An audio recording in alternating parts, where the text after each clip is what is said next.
Top 10 des pays africains les plus endettés envers la Chine.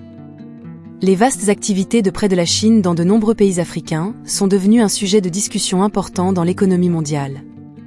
La question a attiré encore plus l'attention lorsque la secrétaire américaine au Trésor, Janet Yellen, lors de sa visite en Afrique en janvier 2023, a accusé la Chine de tendre un piège de la dette aux pays africains pauvres.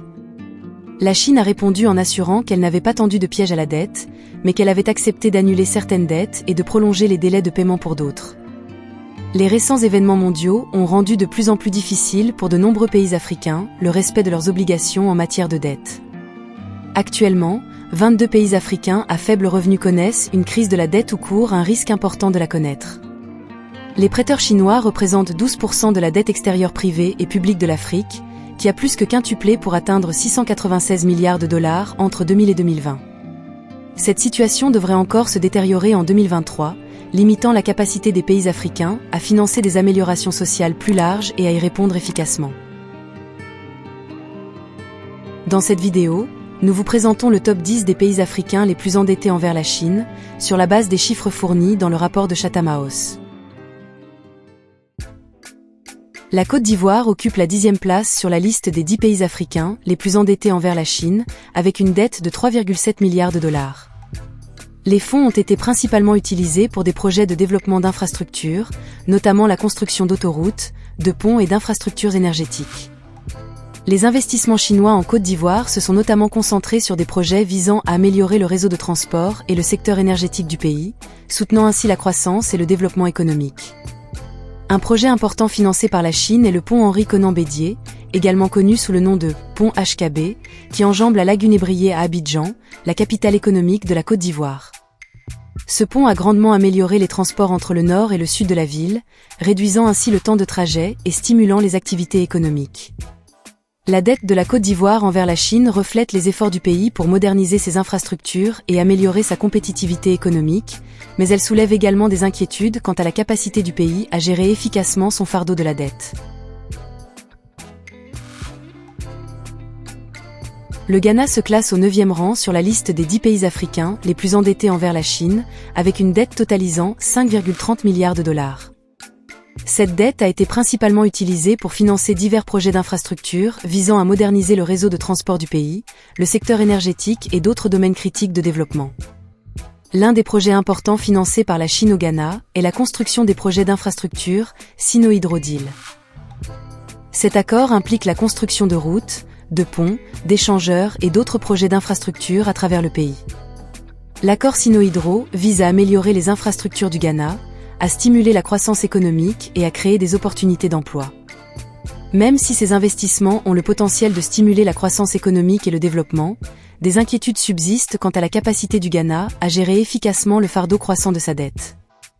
Le pays doit veiller à ce que ses fonds empruntés soient utilisés efficacement et à ce que les investissements conduisent à un développement économique durable et à une amélioration du niveau de vie de ses citoyens. La République démocratique du Congo, ou RDC, se classe actuellement au 8e rang sur la liste des 10 pays africains les plus endettés envers la Chine. La RDC doit environ 5,39 milliards de dollars à la Chine.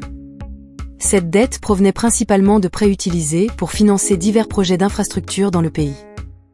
Les fonds ont été utilisés pour une série de projets, notamment la construction de routes, d'hôpitaux et de centrales hydroélectriques. Ces développements d'infrastructures visaient à améliorer les réseaux de transport, le système de santé et l'approvisionnement énergétique du pays. Cependant, des inquiétudes ont été soulevées quant à la viabilité de la dette de la RDC envers la Chine, la capacité du pays à rembourser ses prêts étant remise en question. L'économie de la RDC est confrontée à des défis importants, notamment l'instabilité politique et la corruption, qui pourraient entraver sa capacité à assurer le service de sa dette. Une gestion responsable de cette dette est cruciale pour la stabilité économique et le développement à long terme de la RDC. Le Soudan occupe la 7e place sur la liste des 10 pays africains les plus endettés envers la Chine, avec une dette d'environ 6,1 milliards de dollars. Cette dette provient principalement de prêts utilisés pour financer divers projets d'infrastructures à travers le pays. Un projet majeur financé, en partie par la Chine au Soudan, est le barrage de Merowe. Le barrage de Merowe, situé sur le Nil, est l'un des plus grands projets hydroélectriques d'Afrique.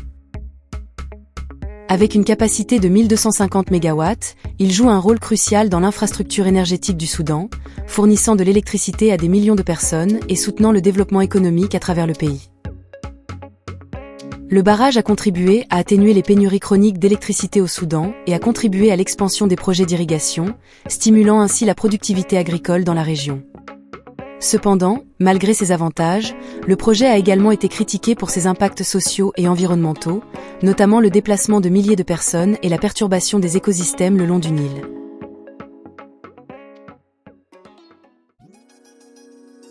La dette du Cameroun envers la Chine de 6,2 milliards de dollars le place au 6e rang sur la liste des pays africains les plus endettés envers le géant asiatique.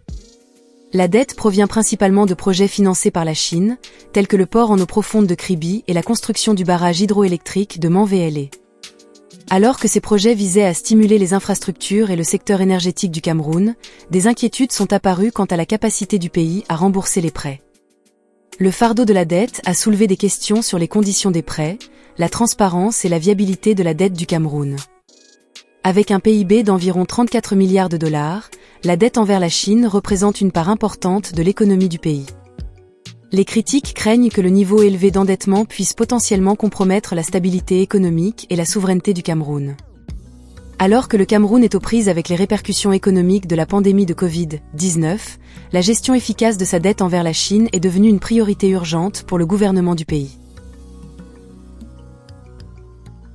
Le Nigeria occupe la 5e place sur la liste des 10 pays africains les plus endettés envers la Chine, avec une dette s'élevant à 6,7 milliards de dollars. Les fonds empruntés ont été alloués à divers projets d'infrastructures visant à soutenir le développement économique du Nigeria et à combler les lacunes critiques en matière d'infrastructures. Parmi les projets notables financés par la Chine au Nigeria figurent la ligne ferroviaire Abuja-Kaduna qui relie la capitale du Nigeria, Abuja, à Kaduna, une grande ville du nord. Il a considérablement amélioré les transports entre les deux villes, réduisant les embouteillages sur les routes et améliorant la connectivité dans la région. Le projet hydroélectrique de Zingeru, situé dans l'État du Niger, est un autre projet qui est en cours de réalisation grâce à ces fonds. Il vise à accroître la capacité de production d'électricité du Nigeria en exploitant le potentiel hydroélectrique de la rivière Kaduna. Un autre projet est le projet d'autoroute Lagos-Ibadan, qui implique la réhabilitation et l'expansion de l'autoroute Lagos-Ibadan, l'une des autoroutes les plus fréquentées du Nigeria. La route rénovée améliorera l'efficacité des transports, facilitera le commerce et favorisera la croissance économique dans la région. Le Kenya se classe 4e sur la liste des 10 pays africains les plus endettés envers la Chine, avec une dette colossale de 9,1 milliards de dollars. Cette dette a été utilisée pour plusieurs projets d'infrastructures importants à travers le pays. Parmi eux figure le projet Standard Gauge Railway, SGR, qui relie la ville portuaire de Mombasa à la capitale Nairobi et à d'autres grandes villes. Le chemin de fer a considérablement facilité le transport des marchandises et des personnes, stimulant ainsi le commerce et le tourisme dans la région. En outre, la dette a été utilisée pour financer la construction de routes, notamment l'autoroute Nairobi-Thika, améliorant ainsi la connectivité et facilitant la croissance économique. Il y a cependant eu des allégations de corruption liées à la dette acquise par le Kenya auprès de la Chine. Le financement des grands projets a été entaché par des allégations de coûts gonflés, de processus d'appel d'offres irréguliers et de manque de transparence. Les critiques affirment que ces projets ont été utilisés pour siphonner les fonds publics, suscitant des inquiétudes quant à la viabilité de la dette et à son impact sur l'économie kenyane. La Zambie se classe 3e sur la liste des 10 pays africains les plus endettés envers la Chine, avec une dette substantielle de 9,8 milliards de dollars. L'un des projets notables financés par des prêts chinois en Zambie est le projet d'agrandissement de l'aéroport international Kenneth Kaunda. Achevé en 2020, ce projet a considérablement modernisé le principal aéroport international de Zambie, en améliorant sa capacité et en modernisant ses installations. Un autre projet important est la construction de la route à 2 voies Lusaka-Ndola.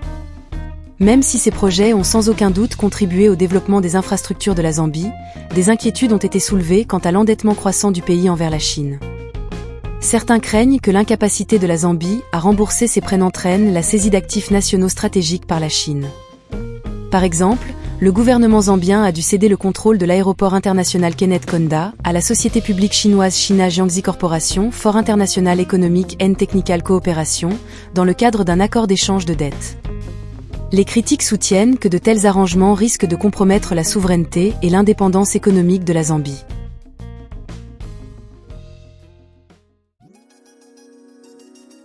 L'Éthiopie occupe actuellement la 2e position peu enviable sur la liste des 10 pays africains les plus endettés envers la Chine, avec une dette colossale de 13,7 milliards de dollars. L'un des projets les plus importants financés par des prêts chinois en Éthiopie est le chemin de fer Addis Abeba-Djibouti. Achevée en 2016, cette ligne ferroviaire relie la capitale éthiopienne, Addis Abeba, au port de Djibouti, fournissant ainsi une liaison de transport cruciale pour l'Éthiopie enclavée. Le chemin de fer a considérablement réduit les coûts et les délais de transport, facilitant ainsi le commerce et la croissance économique dans la région. Un autre projet notable est le tramway d'Addis Abeba, dont l'exploitation a commencé en 2015. L'un des problèmes les plus importants est le risque de dépendance à l'égard de la dette et de perte potentielle de souveraineté. La majorité de la dette extérieure de l'Éthiopie étant due à la Chine, on craint que le pays ne se retrouve pris au piège de la dette, avec de graves implications pour son indépendance économique et son autonomie politique.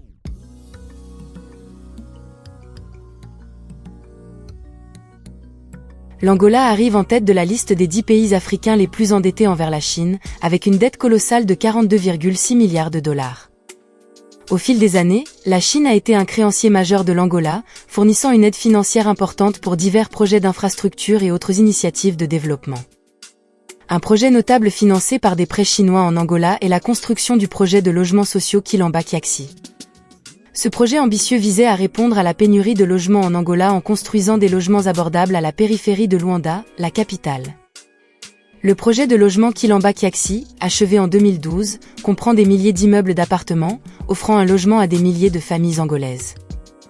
Bien que le projet ait contribué à atténuer dans une certaine mesure la crise du logement, il a également été critiqué pour ses coûts élevés et le manque d'accessibilité financière pour de nombreux citoyens angolais. Les niveaux élevés de dette envers la Chine ont soulevé des questions sur la viabilité financière à long terme de l'Angola. Le ratio dette-PIB du pays a grimpé en flèche ces dernières années, suscitant des inquiétudes quant à sa capacité à assurer le service de sa dette à l'avenir.